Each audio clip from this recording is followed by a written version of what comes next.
Today we are reading the Left Behind series, Book 1, Chapter 20, and this is a live reading, and I will begin to read Chapter 20 now. Rayford and Chloe Steele waited until 1:30 in the afternoon, then decided to head for their hotel. On their way out of PanCon Club, Rayford stopped to leave a message for Hattie in case she came in.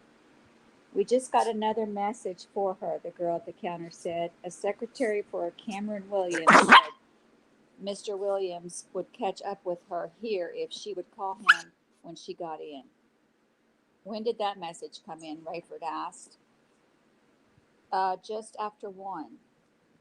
"Well, maybe we'll wait a few more minutes." Rayford and Chloe were sitting near the entrance when Hattie rushed in. Rayford smiled at her, but she immediately seemed too slow, as if she had just happened to run into them. "Oh, hi," she said, showing her identification at the counter and taking her message. Rayford let her play her game. He deserved it. "I really shouldn't have come to see you," she said, after being introduced to Chloe. "And now that I'm here, I should return this call. It's from the writer I told you about. He introduced me to Nicola Carpathia this morning." "You don't say?" Hattie nodded, smiling. "And Mr. Carpathia gave me his card. Did you know he's going to be named People Magazine's Sexiest Man Alive?" "I had heard that, yes. Well, I'm impressed. Quite a morning for you, wasn't it?" "And how is Mr. Williams?" "Very nice, but very busy. I'd better call him. Excuse me." Buck was on an escalator inside the terminal when his phone rang. "Well, hello yourself," Hattie said. "I'm so sorry, Miss Durham." "Oh, please," she said. "Anybody who leaves me in Midtown Manhattan in an expensive cab can call me by my first name. I insist." "And I insist on paying for that cab." "I'm just kidding, Buck. I'm going to meet with this captain and his daughter, so don't feel obligated to come over." "Well, I'm already here," he said. "Oh? Well, that's all right. I've got plenty to do. It was good to see you again, and next time you come through New York, Buck, I don't want you to feel obligated to entertain me." "I don't." "Sure you do. You're a nice guy, but it's obvious we're not kindred spirits. Thanks for seeking me, and especially for introducing me to Mr. Carpathia. Hattie, I could use a favor. Would it be possible to introduce me to this captain? I'd like to interview him. Is he staying overnight?" "I'll ask him. You should meet his daughter anyway. She's a doll." "Maybe I'll interview her, too." "Yeah, good approach. Just ask him, Hattie, please." Rayford wondered if Hattie had a date with Buck Williams that evening. The right thing to do would be to invite her to dinner at his and Chloe's hotel. Now she was waving him over. "Rayford, Buck Williams wants to meet you. He's doing a story and wants to interview you." "Really? Me?" he said. "About what?" "I don't know. I didn't ask. I suppose about flying or the disappearances. You were in the air when it happened." "Tell him sure. I'll see him. In fact, why don't you ask him to join the three of us for dinner tonight if you're free?" Hattie stared at Rayford as if she had been tricked into something. "Come on, Hattie. You and I will talk this afternoon. Then we'll all get together for dinner at 6 at the Carlyle." She turned back to the phone and told Buck. "Where are you now?" she asked. She paused. "You're not." Hattie peeked around the corner, laughed, and waved. Covering the mouthpiece, she turned to Rayford. "That's him, right there, on the phone." "Well, why don't you both hang up and you can make the introductions," Rayford said. Hattie and Buck hung up, and Buck tucked his phone away as he entered. "He's with us," Rayford told the woman at the desk. He shook Buck's hand. "So you're the writer of the Global Weekly who was on my plane?" "That's me," Buck said. "What do you want to interview me about?"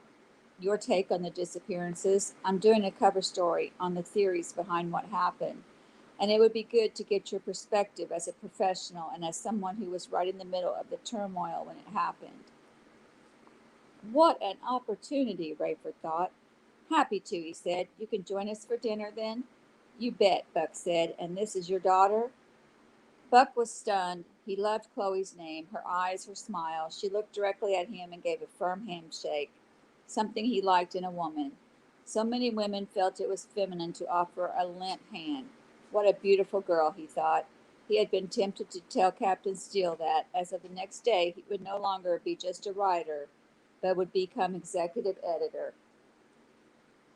But he feared that would sound like bragging, not complaining, so he had said nothing.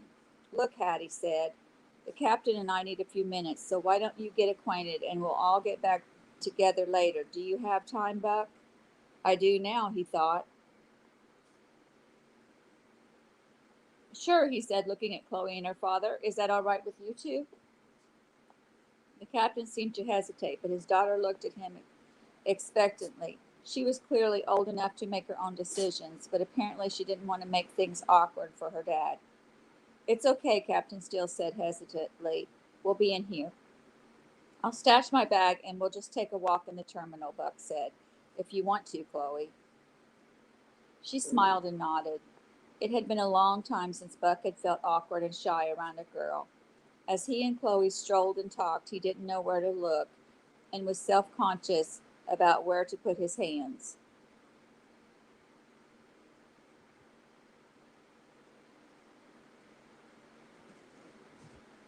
Should he keep them in his pockets or let them hang free?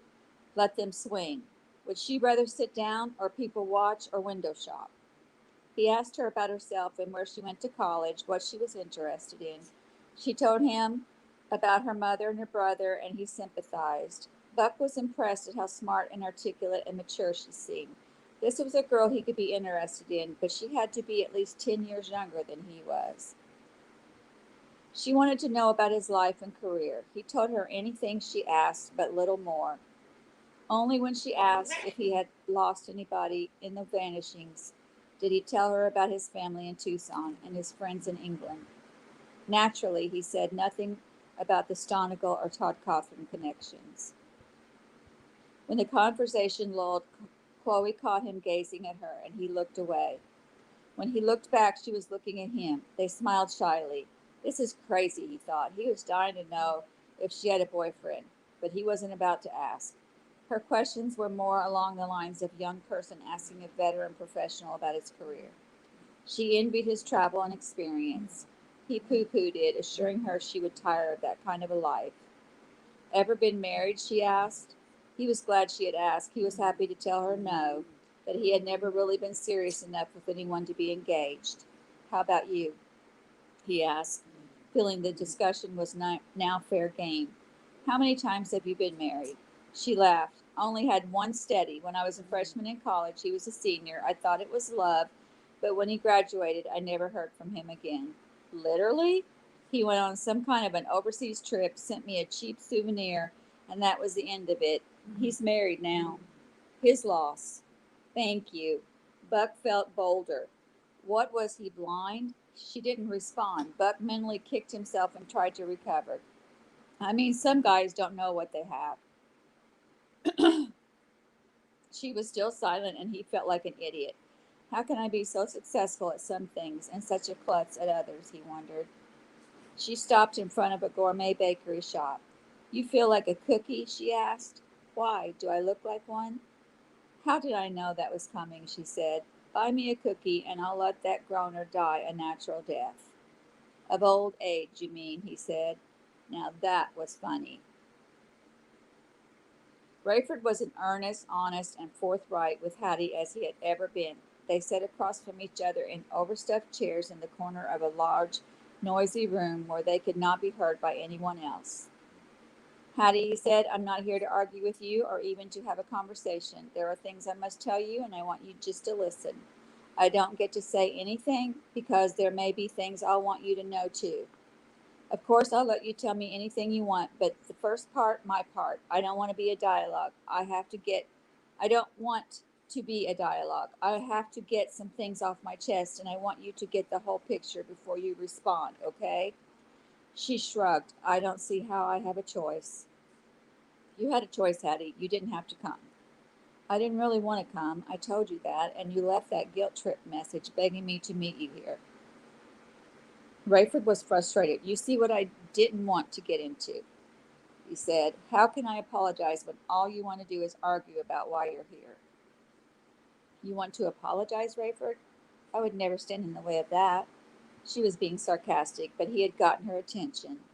Yes, I do. Now, will you let me? She nodded.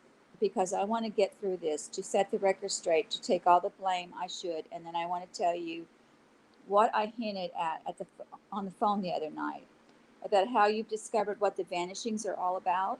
He held up a hand. Don't get ahead of me. Sorry, she said, putting her hand over her mouth. But why don't you just let me hear it when you answer Buck's questions tonight? Rayford rolled his eyes. I was just wondering, she said. Just a suggestion so you don't have to repeat yourself. Thank you, he said, but I'll tell you why. This is so important and so personal that I need to tell you privately. And I don't mind telling it over and over, and if my guess is right, you won't mind hearing it again and again. Hattie raised her eyebrows as if to say she would be surprised, but she said, You have the floor. I won't interrupt again. Rayford leaned forward and rested his elbows on his knees, gesturing as he spoke. Hattie, I owe you a huge apology, and I want your forgiveness. We were friends. We enjoyed each other's company. I loved being with you and spending time with you.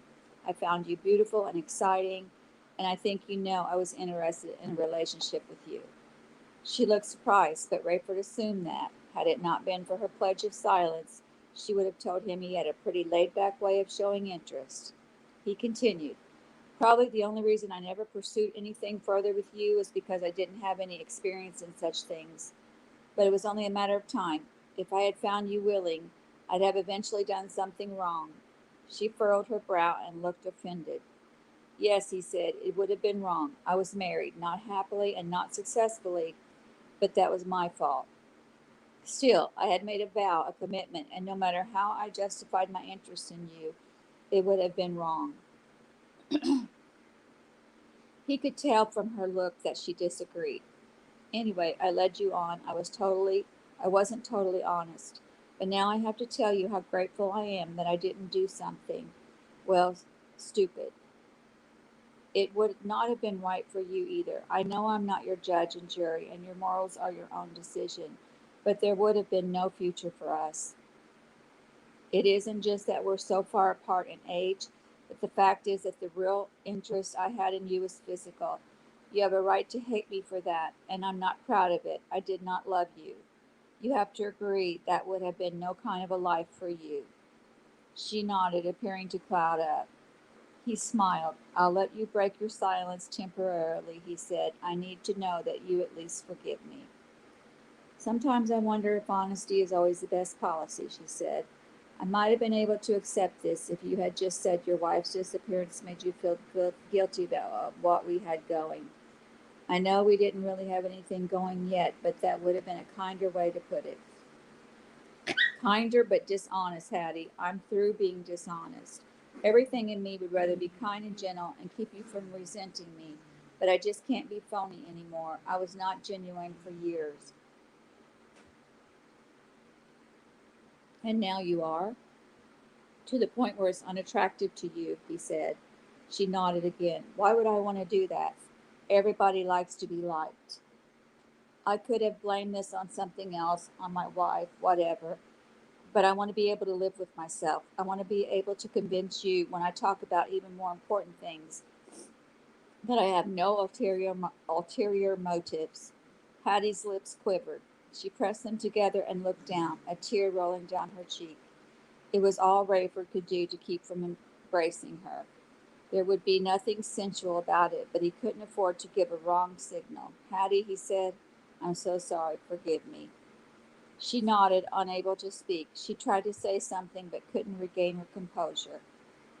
Now, after all that, Rayford said, I somehow have to convince you that I do care for you as a friend and as a person. Hattie held up both hands, fighting not to cry. She shook her head as if not ready for this. Don't, she managed. Not right now. Hattie, I've got to. Please give me a minute. Take your time, but don't run from me now, he said. I would be no friend if I didn't tell you what I've found, what I've learned, and what I'm discovering more of each day. Hattie buried her face in her hands and cried. I wasn't going to do this, she said. I wasn't going to give you the satisfaction. Rayford spoke as tenderly as he could. Now you're going to offend me, he said. If you take nothing else from this conversation, you must know that Your tears give me no satisfaction. Every one of them is a dagger to me. I'm responsible. I was wrong. Give me a minute, she said, hurrying off. Rayford dug out Irene's Bible and quickly scanned some passages. He had decided not to sit talking to Hattie with the Bible open. He didn't want to embarrass or intimidate her, despite his newfound courage and determination. You're going to find my dad's theory of the disappearings very interesting, Chloe said. Am I? Buck said. She nodded, and he noticed a dab of chocolate at the corner of her mouth. He said, May I? Extending his hand, she raised her chin, and he transferred the chocolate to his thumb. Now what should he do? Wipe it on a napkin? Impulsively, he put his thumb to his lips. Gross, she said. How embarrassing. What if I have the creeping crud or something? Then now we've both got it, he said, and they laughed. Buck realized he was blushing, something he hadn't done for years, and so he changed the subject. You say your dad's theory as if maybe it's not yours too. Do you two disagree? He thinks we do, because I argue with him and give him a hard time about it. I just don't want to be too easy to convince. But if I had to be honest, I'd have to say we're pretty close. See, he thinks that Buck held up a hand. Don't tell me. I want to get it fresh from him on the record. Oh, excuse me. No, it's okay. I didn't mean to embarrass you, but that's just how I like to work. I'd love to hear your theory too. We're going to get some college kids' ideas, but it would be unlikely we would use two people from the same family. Of course, you just told me that you pretty much agree with your father, so I'd better wait and hear them both at the same time. She had fallen silent and looked serious. I'm sorry, Chloe. I didn't mean to imply I'm not interested in your theory. It's not that, she said, but you just kind of categorized me there. Categorized you? As a college kid. Oh, I did, didn't I? My fault. I know better. Collegians aren't kids. I don't see you as a kid, although you are a lot younger than I am. Collegians? I haven't heard that term in a while. I am showing my age, aren't I? How old are you, Buck? 30 and a half, going on 31, he said with a twinkle. I say, how old are you? She shouted, as if talking to a deaf old man. Buck roared. I'd buy you another cookie, little girl, but I don't want to spoil your appetite. You'd better not. My dad loves good food, and he's buying tonight. Save room. I will, Chloe. Can I tell you something without you thinking I'm weird? She said. Too late, he said. She frowned and punched him. I was just going to say that I like the way you say my name. I didn't know there was any other way to say it, he said. Oh, there is. Even my friends slip into making it one syllable, like Chloe. Chloe, he repeated. Yeah, she said. Like that. Two syllables, long. O, long E. I like your name, he slipped in an old man's husky voice. It's a young person's name. How old are you, kid?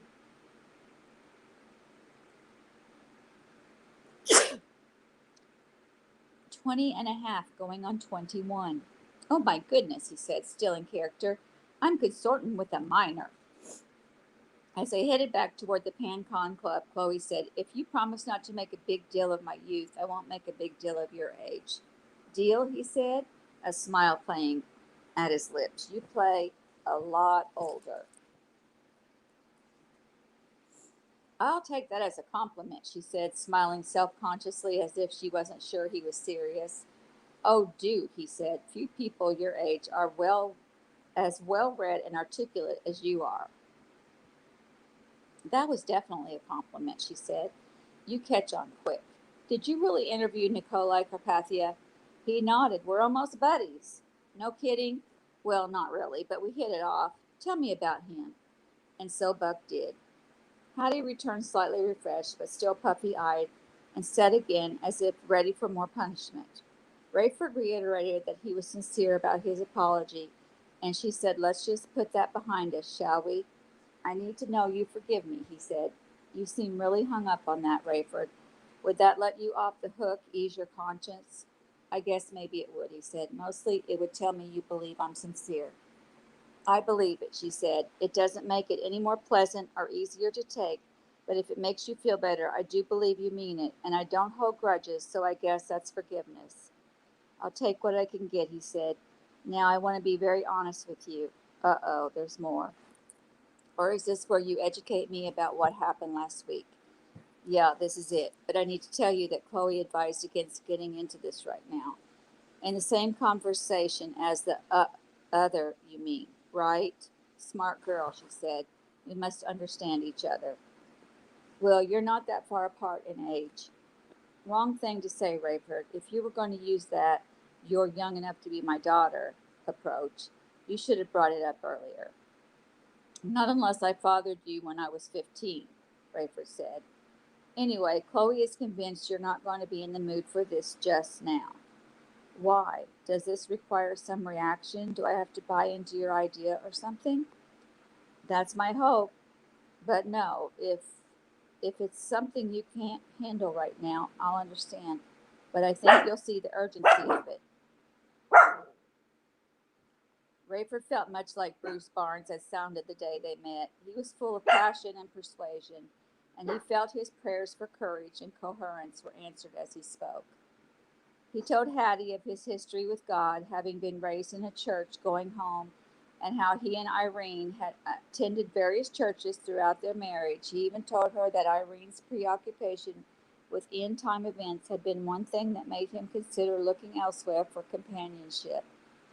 Rayford could tell by Hattie's look that she knew where he was going, that he had now come to agree with Irene and had bought the whole package.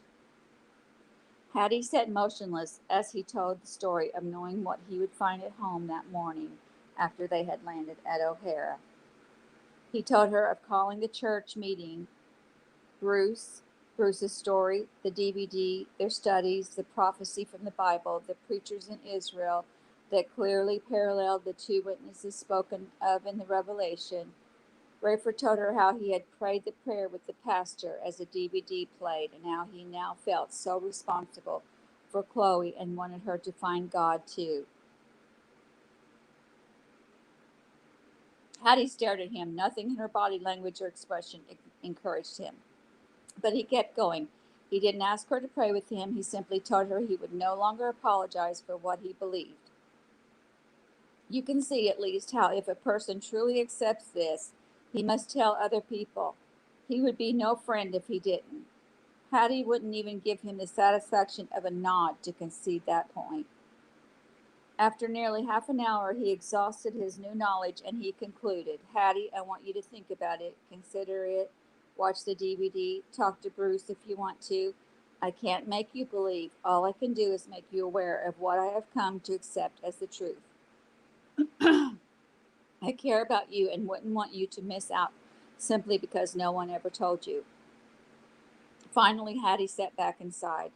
Well, that's sweet, Rayford. It really is. I appreciate your telling me all that. It hits me real strange and different, but I never knew that stuff was in the Bible. My family went to church when I was a kid, mostly on holidays or if we got invited, but I never heard anything like that. I will think about it. I sort of have to. Once you hear something like this, it's hard to put it out of your mind for a while. Is this what you're going to tell Buck Williams at dinner? Word for word.